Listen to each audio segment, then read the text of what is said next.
Roommate from hell thought I was having an emotional affair with her boyfriend because we watched Netflix together. She stalked his social media, went through his phone, and made me homeless over her own insecurities until the truth finally came out. I, 22F, have been living with my roommate Jessica, 21F, for about 8 months now. We found each other through a Facebook housing group when we both needed somewhere to live near campus. At first, things went really well between us. We had similar schedules, kept the apartment clean, and even hung out together sometimes on weekends. Jessica has been dating her boyfriend Connor, 23M, for almost 2 years. He's around our place pretty often, maybe 3 or 4 times a week. He usually comes over after his evening classes and stays until around 10 or 11. I've always been polite to him, made small talk when we crossed paths in the kitchen or living room, that sort of thing. Nothing more than normal roommate behavior with a roommate's boyfriend. The problem started about 6 weeks ago when Jessica got a part-time job at a local restaurant. She works Tuesday through Saturday evenings, which means she's gone from about 4 in the afternoon until close to midnight. Her new schedule coincided with Connor still coming over at his usual times. Since Jessica wasn't home, he'd hang around waiting for her to get back from work. The first few times this happened, I tried to give him space. I'd stay in my room or go to the library to study. But after about a week of this routine, Connor started knocking on my door asking if I wanted to watch something on Netflix or if I had any snacks he could have. I didn't think much of it. We were both just sitting around doing nothing, and it seemed normal enough to watch a movie together while waiting for Jessica. This became our regular routine on the nights Jessica worked. Connor would show up around 6, we'd order takeout or I'd make something for dinner, and we'd watch whatever was on Netflix or play video games. We talked about school, his major in engineering, my classes in psychology, normal stuff. Nothing inappropriate ever happened. We never sat particularly close to each other, never touched beyond maybe a high five when one of us won a game, never talked about anything personal or romantic. About 3 weeks into this routine, Jessica started making comments. She'd come home from work and find us watching TV, and she'd make jokes about how we looked like a couple sitting there together. At first, I thought she was just teasing, but the comments kept coming. She started asking me detailed questions about what Connor and I talked about when she wasn't home. She wanted to know if he ever mentioned her, if he seemed distracted or distant, if he acted differently when it was just the two of us. I tried to reassure her that nothing was going on. I told her we mostly just watched mindless shows and talked about homework. But Jessica's questions became more frequent and more pointed. She started timing how long Connor stayed after she got home from work. She'd count the number of empty takeout containers to see if Connor and I had eaten dinner together.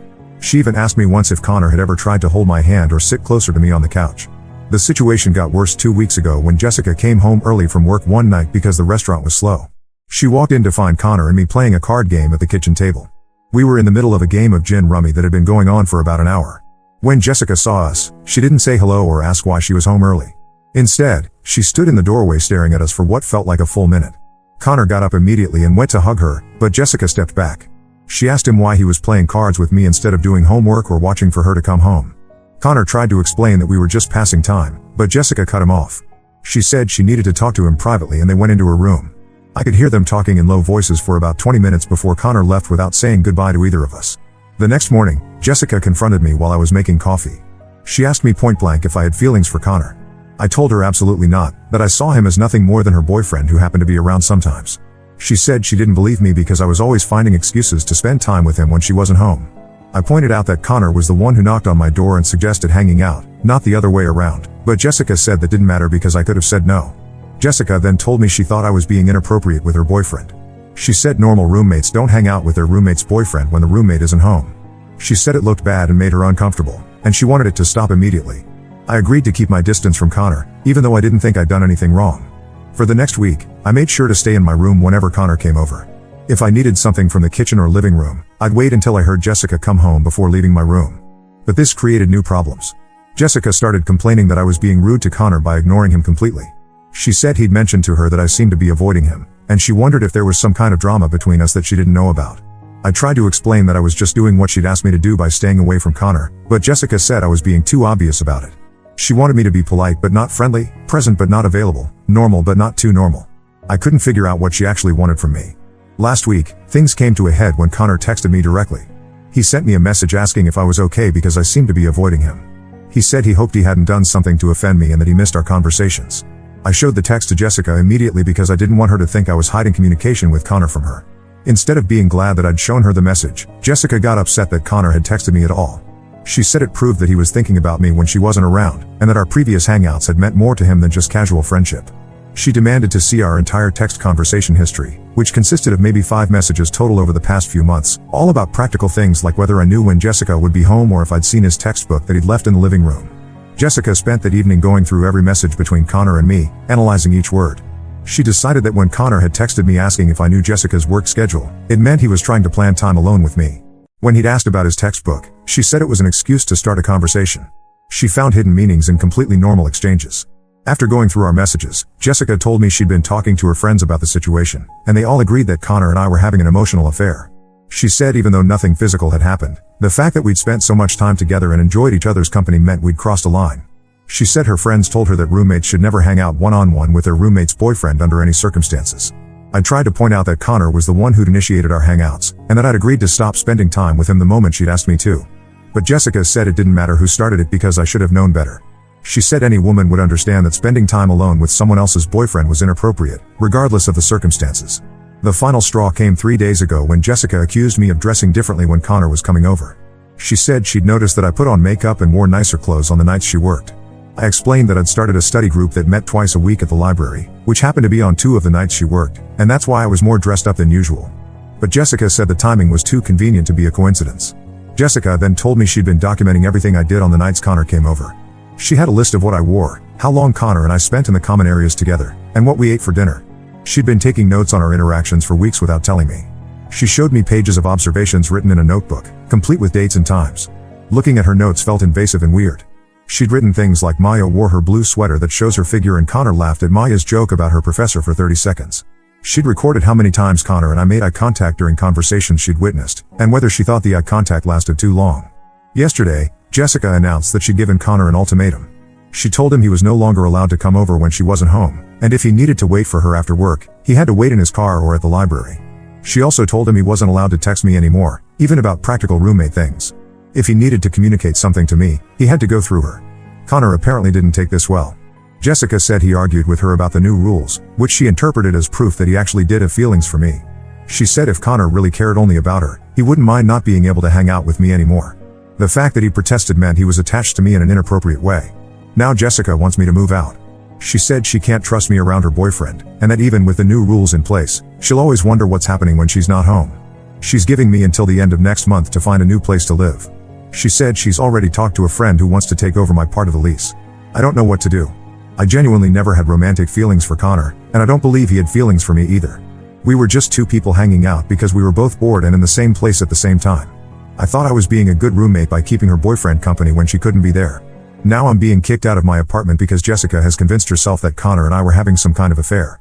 Finding a new place to live in the middle of the semester is going to be really difficult and expensive. Most people already have their living situations figured out, and the few places available are either way out of my budget or in inconvenient locations far from campus. I'm also worried about losing my security deposit since I'll be breaking the lease early, even though Jessica's friend is willing to take over. I keep going back over everything that happened, trying to figure out if I actually did something wrong or if Jessica's accusations are completely unfounded. I can't think of a single moment when Connor and I crossed any kind of line, but Jessica is so convinced that something inappropriate happened that she's willing to blow up our living situation over it. Has anyone else been in a situation like this? Am I missing something obvious that would explain why Jessica is so suspicious? Or is she being unreasonable about a completely innocent friendship between her boyfriend and her roommate? Update 1: I wanted to update everyone on what happened after my original post. A lot of you told me that Jessica was being unreasonable and that I hadn't done anything wrong. Some people suggested that Jessica might be insecure about her relationship with Connor for other reasons. Unfortunately, things got much worse before I figured out what was really going on. After I posted originally, I decided to try talking to Jessica one more time before looking for a new apartment. I asked her if we could sit down and work through the situation because I didn't want to move out over what I still believed was a misunderstanding. Jessica agreed to talk, but she brought up the notebook again and started reading from her observations about Connor and me. She'd written down things that I didn't even remember doing. According to her notes, I'd allegedly complimented Connor's shirt on 3 separate occasions, laughed at his jokes 47 times in one evening, and asked him personal questions about his family and childhood. When I told her I didn't remember most of these interactions the way she described them, she said that proved I was being flirtatious without even realizing it. Jessica also revealed that she'd been asking Connor detailed questions about our time together when she wasn't home. She'd quiz him about what we talked about, what we watched on TV, and how I acted around him. According to Jessica, Connor's answers kept changing, which made her more suspicious that something inappropriate was happening between us. I pointed out that Connor's answers probably changed because he wasn't paying close attention to our casual hangouts, not because he was hiding something. If someone asked me to recall exactly what I'd talked about with someone 3 days ago, I probably couldn't give the same answer twice either. But Jessica interpreted his inconsistent responses as evidence that he was lying to cover up his feelings for me. During our conversation, Jessica admitted that she'd also been going through Connor's phone when he left it unattended. She'd read through our text messages multiple times, looking for hidden meanings or deleted conversations. She'd also checked his social media to see if he'd liked or commented on any of my posts. When she found that he'd liked a few of my Instagram photos over the past several months, she said it confirmed that he was paying too much attention to me online. I tried to explain that liking someone's social media posts was normal behavior that didn't indicate romantic interest, especially when that person was his girlfriend's roommate who he saw regularly. But Jessica said she'd asked her friends, and they all agreed that boyfriends shouldn't be liking other women's photos, even if those women were friends or acquaintances. The conversation ended with Jessica saying she still wanted me to move out, but she was willing to give me an extra 2 weeks to find a place since I'd been cooperative about discussing the situation. She also said she appreciated that I'd been staying in my room when Connor came over, even though she still didn't trust me around him. Over the next week, I started looking at apartments and reaching out to people who might need a roommate. The process was just as difficult as I'd expected. Most places were either too expensive for my budget or required a longer lease than I wanted to commit to mid-semester. I found a few possibilities, but they all had significant drawbacks like being far from campus or having roommates who seemed problematic in different ways. During this week, Connor started texting me again despite Jessica's rule about not communicating with me directly. His messages weren't flirtatious or inappropriate. He mostly asked if I was really moving out and said he was sorry that Jessica's concerns about our friendship had gotten so out of hand.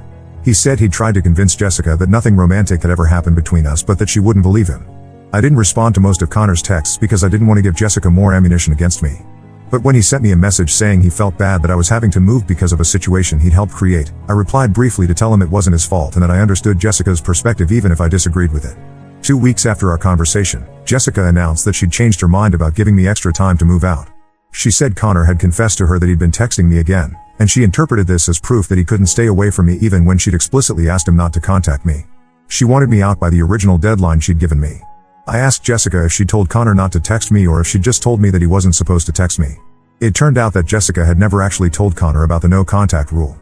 She'd told me that Connor wasn't allowed to text me anymore, but she'd never communicated this boundary to Connor himself. When I pointed this out, Jessica said it didn't matter because Connor should have known that texting me was inappropriate.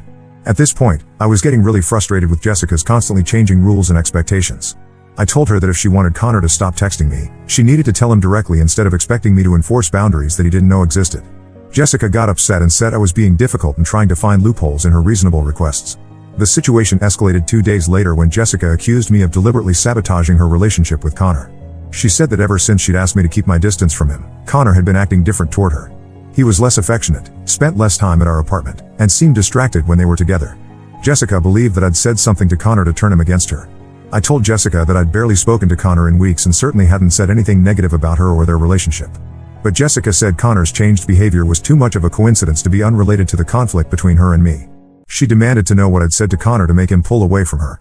This conversation revealed something I hadn't known before. According to Jessica, Connor had been questioning whether their relationship was healthy. He'd apparently told her that he thought she was being too controlling about his interactions with other people, including me. He'd also said that he didn't like how much time Jessica spent analyzing and documenting his behavior. Jessica interpreted Connor's concerns about their relationship as evidence that I'd been manipulating him against her. She said that before Connor and I started hanging out regularly, he'd never complained about her behavior or questioned their relationship dynamics. She believed that I'd planted seeds of doubt in Connor's mind about whether Jessica was a good girlfriend. I tried to point out that Connor might be having doubts about their relationship because of Jessica's recent behavior, not because of anything I'd said. The constant accusations, the phone checking, the documentation of his interactions with me, and the restrictions on his communication might naturally make someone question whether their partner trusted them. But Jessica said I was just trying to deflect blame for ruining her relationship. The final blow came when Jessica told me that Connor had broken up with her the night before. According to Jessica, Connor said he felt like Jessica didn't trust him and that her suspicions about his friendship with me had made him realize they had bigger problems in their relationship. He told her that even if I moved out and they never saw me again, he didn't think he could continue dating someone who would go through his phone and keep detailed notes about his interactions with other people. Jessica was convinced that Connor's decision to break up with her was entirely my fault. She said that if I'd never moved in with her, Connor never would have gotten to know me, and their relationship would still be fine.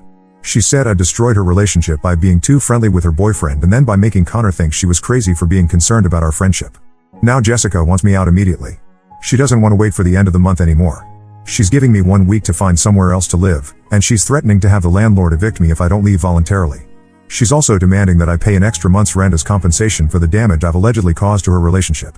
I don't have anywhere to go on such short notice, and I definitely don't have the money to pay Jessica extra rent on top of a security deposit for a new place.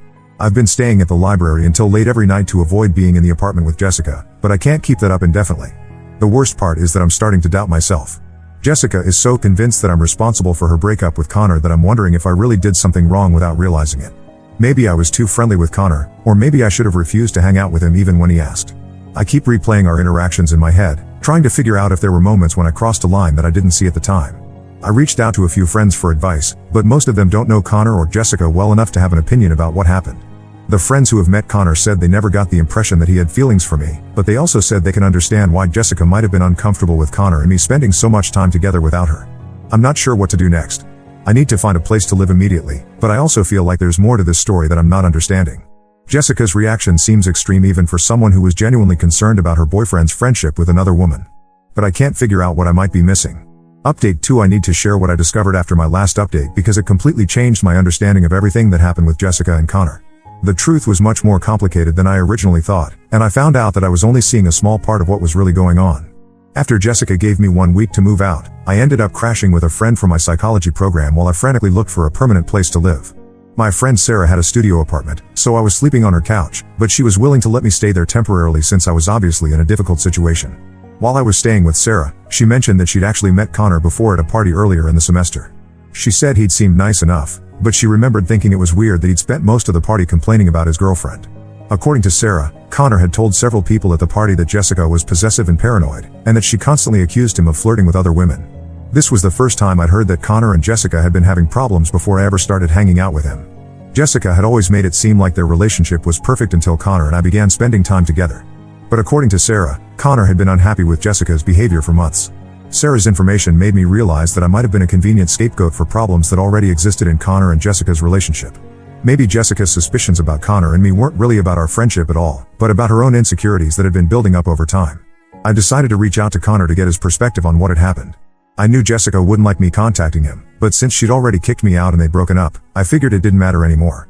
I sent Connor a text asking if he'd be willing to meet for coffee so we could talk about the situation. Connor agreed to meet me, and when we sat down together, he immediately apologized for the role he'd played in my having to move out. He said he felt terrible that Jessica's suspicions about our friendship had resulted in me losing my housing situation. But then he told me things about his relationship with Jessica that I'd never known. According to Connor, Jessica had been accusing him of flirting with other women since almost the beginning of their relationship. Before me, she'd been suspicious of his female classmates, his co-workers at his part-time job, and even his female professors. She'd gone through his phone multiple times over the past year, not just recently like I'd thought. She'd also made him stop talking to several female friends because she thought they were interested in him romantically. Connor said that when he started hanging out with me while waiting for Jessica to get home from work, he was honestly just grateful to have a normal conversation with a woman without it turning into a big drama with Jessica. He said he'd initially planned to tell Jessica about our hangouts, but when she started making comments about us looking like a couple, he realized she was already suspicious and decided it was easier to just not bring it up. The part that really surprised me was when Connor told me that Jessica had been checking up on him in ways I'd never known about. She'd created fake social media accounts to follow his female friends and see if he was interacting with them online. She'd also started showing up at his workplace unexpectedly to see if he was talking to female customers or coworkers. Connor said Jessica's behavior had been escalating for months, but he'd been trying to manage it by avoiding situations that might trigger her jealousy. Connor also revealed that the notebook Jessica kept about my interactions with him wasn't the first time she'd documented his behavior. She'd previously kept similar notes about his interactions with other women, including detailed descriptions of conversations she'd overheard and observations about body language and eye contact. Connor said he'd found these notebooks by accident a few months earlier, but when he'd confronted Jessica about them, she'd convinced him that keeping track of his interactions with other women was a normal thing for girlfriends to do. The most disturbing thing Connor told me was that Jessica had been lying to him about conversations she'd had with me. Jessica had told Connor that I'd made several comments about thinking he was attractive and that I'd asked her personal questions about their relationship and their physical intimacy. According to Jessica, I'd also supposedly told her that I thought Connor and I had more in common than he and Jessica did. I never said any of those things to Jessica. In fact, I'd barely talked to Jessica about Connor at all except when she'd directly asked me questions about our hangouts. I'd certainly never made comments about finding him attractive or compared him to Jessica in any way. But Connor had been hearing for weeks that I'd been making inappropriate comments about him behind his back. Connor said that Jessica's claims about what I'd allegedly said had made him uncomfortable about our friendship, but he'd also been confused because my behavior toward him never matched what Jessica was telling him I'd said about him. He said he'd started to wonder if Jessica was exaggerating or misinterpreting innocent comments I'd made, but he hadn't wanted to accuse her of lying without proof. The final piece of the puzzle came when Connor showed me some text messages he'd received from Jessica after their breakup. In these messages, Jessica admitted that she'd been making up some of the things she'd told Connor about me. She said she'd been so worried about losing him to another woman that she'd felt justified in exaggerating the threat I posed to their relationship. In one message, Jessica wrote that she knew Connor and I probably weren't actually having an affair, but that she'd been afraid we might develop feelings for each other if we kept spending time together. She said she'd decided it was better to end our friendship before anything real happened between us, even if it meant stretching the truth about what she'd observed. Jessica also admitted in her text to Connor that she'd been dealing with anxiety about their relationship for months, but instead of talking to Connor about her insecurities, she decided to try to control his interactions with other women. She said she'd thought that if she could just eliminate the sources of her anxiety, their relationship would improve. Reading Jessica's messages made me realize that I'd been completely manipulated.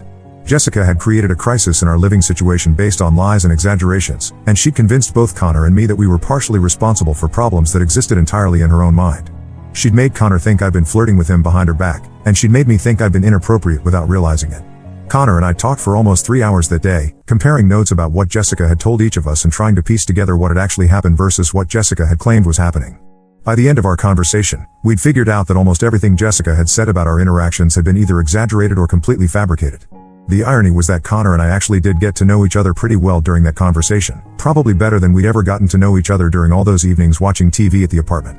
We discovered that we had similar senses of humor and similar perspectives on a lot of things. Under different circumstances, we might have become genuine friends. But we also both agreed that pursuing any kind of relationship, even a friendship, would be complicated given everything that had happened with Jessica. Connor said he was planning to focus on his studies and avoid dating for a while until he could process what he'd learned about Jessica's behavior. I was still dealing with the stress of finding permanent housing and didn't need additional drama in my life. After meeting with Connor, I considered confronting Jessica about the lies she'd told both of us. But I realized that there wasn't much point in having that conversation. Jessica had already shown that she was willing to manipulate situations to get what she wanted, and I didn't think confronting her would lead to any kind of meaningful resolution. Instead, I decided to focus on moving forward with my life. I'd found a small one-bedroom apartment that I could afford on my own, and I was scheduled to move in the following week. The apartment was further from campus than I would have preferred, but it was clean and safe, and I wouldn't have to deal with roommate drama anymore. I did end up losing my security deposit from the apartment I'd shared with Jessica, as I'd expected.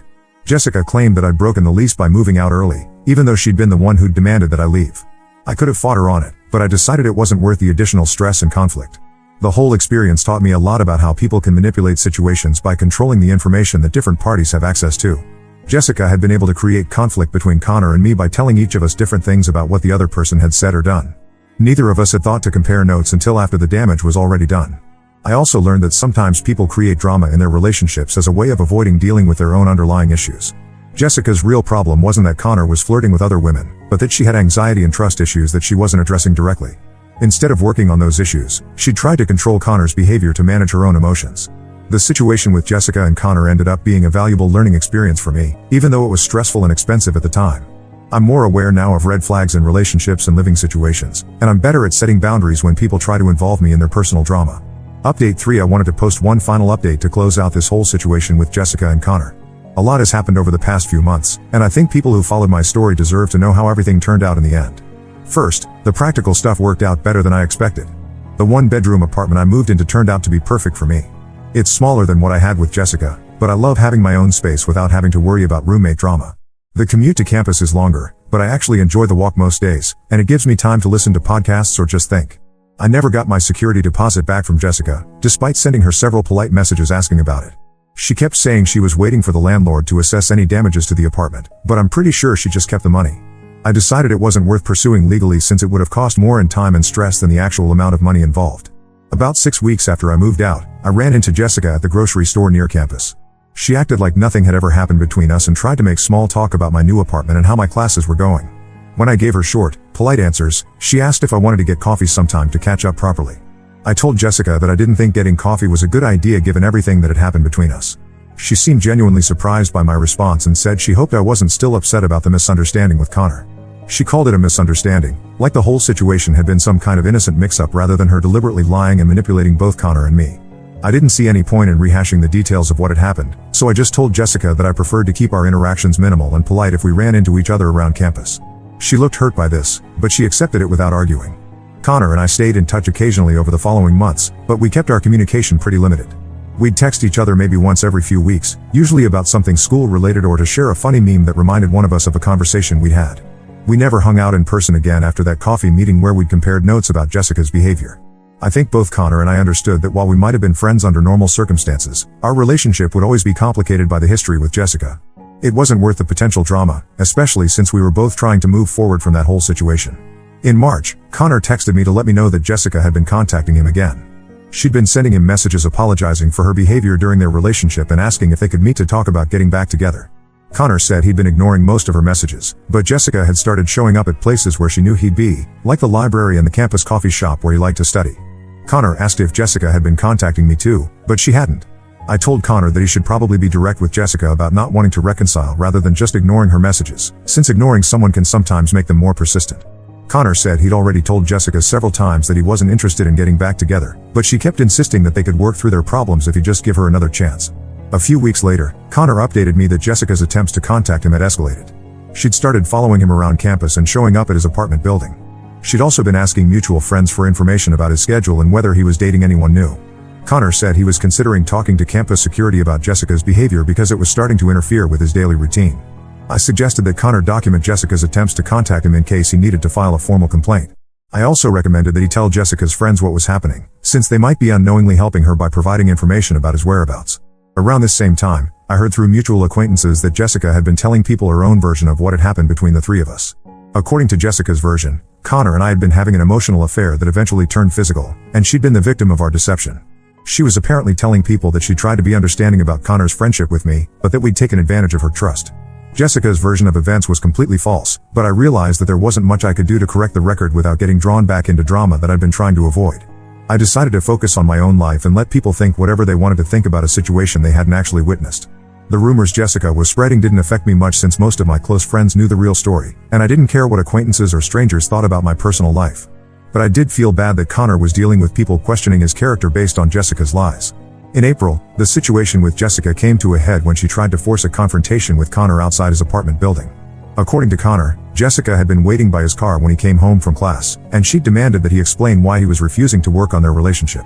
When Connor tried to walk away from the conversation, Jessica had grabbed his arm and refused to let him leave. Connor ended up calling campus security, and Jessica was given a formal warning about harassment.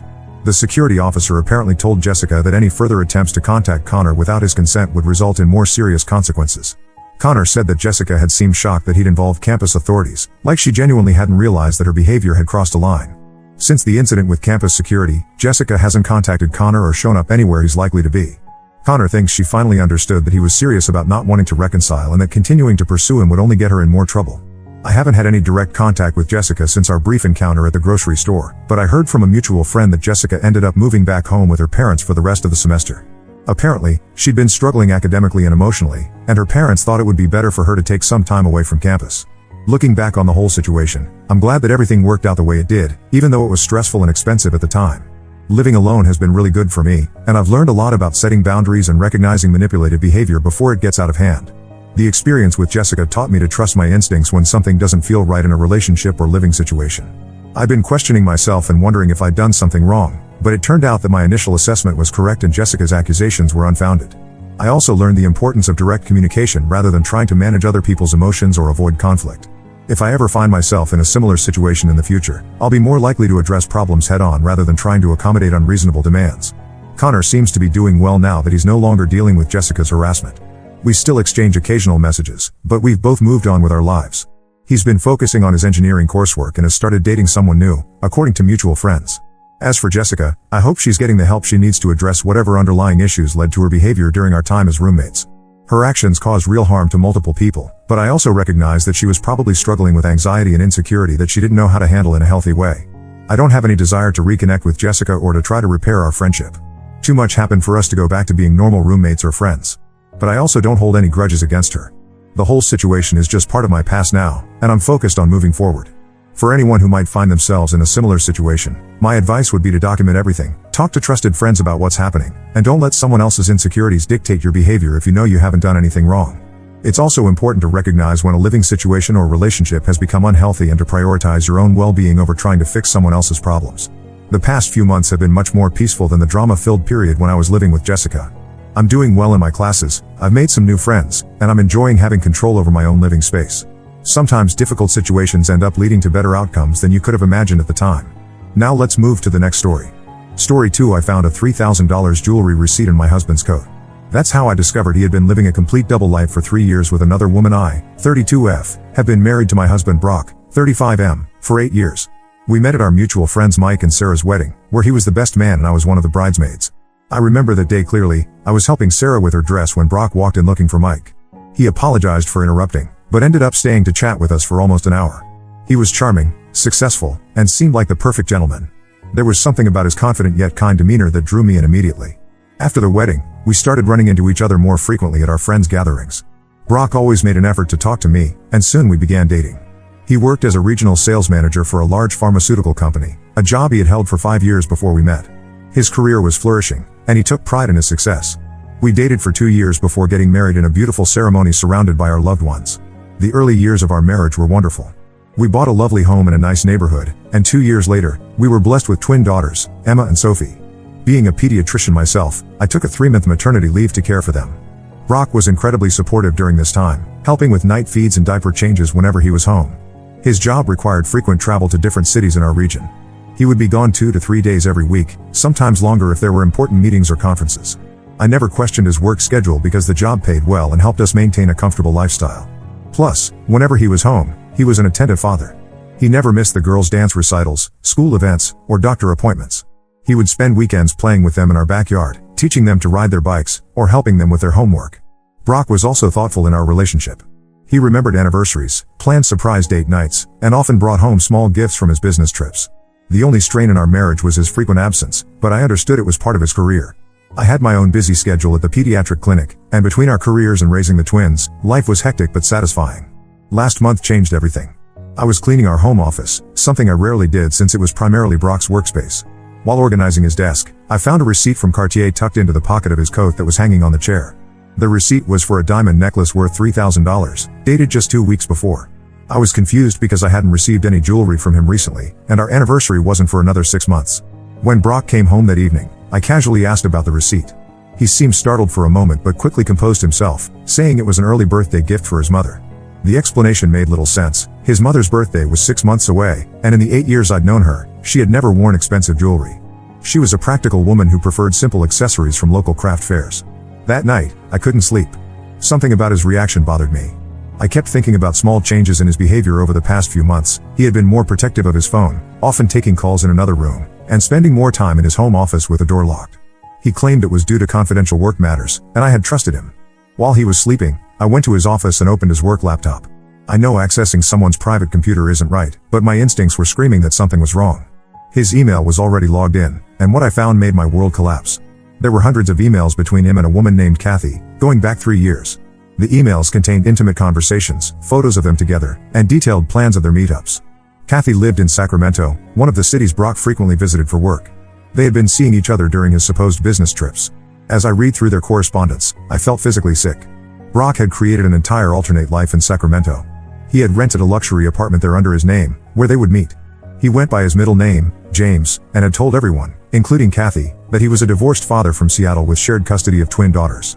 This explained his weekly absences. He had used his actual work travel to establish a routine that wouldn't raise suspicions with either me or Kathy. The diamond necklace was a birthday gift for her. There were emails discussing how much she would love it. I found pictures of them celebrating Christmas together during a business conference, vacationing in Hawaii when he was supposedly at a sales training, and attending family events with her relatives. He had integrated himself into her life completely, meeting her friends, participating in her family gatherings, and planning a future together. The most devastating discovery came near the end of my search. Recent emails revealed that Kathy was 4 months pregnant with their first child. Brock had been ecstatically planning their future, looking at houses in Sacramento where they could finally live together permanently once his custody arrangement with his ex-wife, me, was sorted out. There were messages about nursery designs, baby names, and plans for their life as parents. I spent the entire night copying every email, photo, and document to my personal drive. I took screenshots of bank statements showing transfers to their joint account and saved copies of the apartment lease. By morning, I had compiled an extensive record of his deception. After Brock left for work, I found Kathy on social media and sent her a message. I introduced myself as Brock's wife and attached our marriage certificate, recent family photos, and pictures of our life together. I explained everything, that Brock wasn't divorced, that he lived with me and our daughters full time, and that their entire relationship was built on lies. Kathy called me within minutes, sobbing uncontrollably. She had no idea Brock was married. In her version of reality, she was building a life with a divorced father who was planning to move in with her once his custody arrangement was finalized. She shared more details about their relationship, weekend trips, family events, plans for their future. She even told me about a Bahamas vacation they had planned for next month, the same week Brock had told me he had an important sales conference in Chicago. That evening, after putting the girls to bed, I confronted Brock. I waited until he was in his office and calmly walked in with my laptop. At first, he tried to deny everything, claiming I was misinterpreting things. But when I showed him the evidence and mentioned my conversation with Kathy, he turned pale. He hadn't expected me to discover his secret life, let alone contact his pregnant girlfriend. He broke down, begging me to understand that he loved me and our daughters more than anything. He claimed he had gotten caught up in something he couldn't control, that Kathy meant nothing to him. When I asked about the pregnancy, he became hysterical, promising to end things with her immediately if I would just give him another chance. I told him to pack his bags and leave. I couldn't stand looking at him anymore, couldn't bear the thought of him sleeping under the same roof as our daughters. Before he left, I informed him that I had already sent all the evidence to both our families. His face crumbled as he realized the carefully constructed facade of his life was completely shattered. Now, 3 weeks later, I'm dealing with the aftermath. Brock's family is pressuring me to forgive him, saying that exposing his affair to everyone was cruel and unnecessary. They argue that I should think about our daughters and try to keep our family together. His mother even suggested that since Kathy is pregnant, we could work something out for the sake of all the children involved. But how can I forgive someone who lived a double life for years? Who was planning to abandon his family for his pregnant mistress? Who lied not just to me, but to everyone around him? Am I wrong for refusing to give him another chance? Update 1: The situation has become even more devastating than I initially thought. After my last post, Kathy reached out to me again. We've been in regular contact, sharing information and trying to make sense of Brock's deception. During one of our conversations, she revealed something that made my entire body go cold. Brock had been using our daughter's college fund to maintain his life with her. When the girls were born, we opened a dedicated savings account for their education. Every month, we both contributed a portion of our salaries to ensure they would have the best opportunities in the future. The account had accumulated nearly $120,000 over the past 6 years. Brock had been named the primary account holder since he claimed to have more experience with financial management. According to Kathy, Brock had withdrawn almost $50,000 from this account over the past year alone. He told me these withdrawals were for promising investment opportunities that would multiply our daughter's college fund. I trusted him completely, never questioning his financial decisions because he had always been good with money. Now I know he used that money to fund his secret life, paying rent for their luxury apartment, buying expensive gifts, and taking Kathy on lavish vacations. After learning this, I immediately went through all our accounts with a fine-tooth comb. What I discovered was horrifying. Brock had been systematically draining our savings for years. He had opened multiple credit cards in my name using forged documents, racking up thousands in debt. He had even taken out a personal loan of $30,000 using my social security number and forged signatures. I discovered that the Bahamas vacation he had planned with Kathy was booked using one of these fraudulent credit cards. The diamond necklace, their weekend getaways, even the furniture in their Sacramento apartment, all paid for with stolen money. Money that was meant for our daughter's future. I've filed a police report for financial fraud and identity theft. My lawyer is working to freeze all joint accounts and recover whatever funds we can. She's also building a case for criminal charges. The evidence is overwhelming. We have bank statements, forged documents, and even emails where Brock discussed using these funds with Kathy, but she believed the money was legitimately his. Yesterday, things got even worse when Brock's mother showed up unannounced at my house. I was already having a rough day, dealing with the girls' questions about their father's absence and trying to schedule appointments with financial advisors. The last thing I needed was her self-righteous intervention. Instead of apologizing for her son's actions or offering support to her granddaughters, she launched into a tirade about how I was to blame for the situation. She claimed that my demanding career as a pediatrician had pushed Brock away. According to her, because I worked long hours and sometimes had emergency calls, I hadn't given him the attention he deserved. She actually suggested that my neglect had forced him to seek comfort elsewhere. But the most outrageous part came when she brought up Kathy's pregnancy. She had the audacity to suggest that since I earned such a good salary, I should help Brock pay child support to Kathy. Her reasoning? If I hadn't been so focused on my career, Brock wouldn't have strayed, and therefore I was partially responsible for the situation. She even implied that my selfishness in exposing the affair might harm Kathy's pregnancy due to stress. I lost my composure completely. I showed her the bank statements proving that I had been the primary breadwinner for years while her precious son stole from his own children to fund his double life. I told her about the fraudulent loans and credit cards. I showed her evidence of how Brock had planned to abandon us for his new family in Sacramento. She left in tears, but not before warning me that I would regret destroying the family and depriving my daughters of their father. Since then, Brock's relatives have been on a smear campaign. They're spreading rumors in our social circle that I was emotionally abusive and controlling throughout our marriage. They claim I tracked Brock's movements, checked his phone regularly, and restricted his access to our money, all of which forced him to seek freedom with Kathy. They're painting his affair as a beautiful love story that I maliciously exposed out of spite and jealousy. Only my immediate family and closest friends know the full truth. They're furious about these accusations, but I've asked them not to engage with the rumors. I want to focus my energy on protecting my daughters and securing our financial future rather than fighting a social media war with Brock's enablers. The hardest part of all this is watching my daughters struggle. Emma and Sophie are only 6, too young to understand the complexity of adult relationships, but old enough to feel the pain of their father's absence. They keep asking when Daddy is coming home, why he doesn't call them anymore, and if he still loves them. Brock hasn't made any effort to see them since I kicked him out. He's too preoccupied with Kathy's pregnancy and trying to damage control his reputation. I'm trying to maintain their routine and provide stability, but some days it feels impossible. Last night, Sophie cried herself to sleep clutching a photo of Brock, and Emma has started having nightmares. The child psychologist says this is normal behavior for their age, but it breaks my heart to see them suffering because of their father's selfishness. I'm documenting everything, the lies, the financial fraud, the attempts at manipulation by his family, for the upcoming divorce proceedings. My lawyer says we have a strong case for full custody given Brock's pattern of deception and financial abuse. But right now, I'm just trying to take things one day at a time, focusing on protecting my daughters and rebuilding what Brock destroyed. Update 2. Just when I thought I had uncovered all of Brock's lies, more shocking information has come to light. Last week, I received an unexpected message from Kathy's cousin, Maria. She had been doing some research after everything happened and discovered something that made my blood run cold. Brock has done this before. Maria works as a legal assistant and has access to various public records databases. She found court documents showing that Brock was previously married in Seattle for 4 years before meeting me.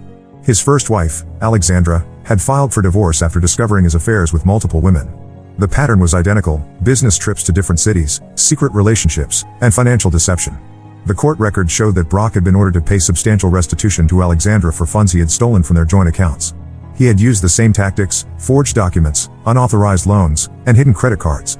Just like with our daughter's college fund, he had drained their shared savings to maintain his various relationships. Maria shared old news articles about the divorce from local Seattle papers. Alexandra had tried to warn others about Brock's behavior through social media and local community forums.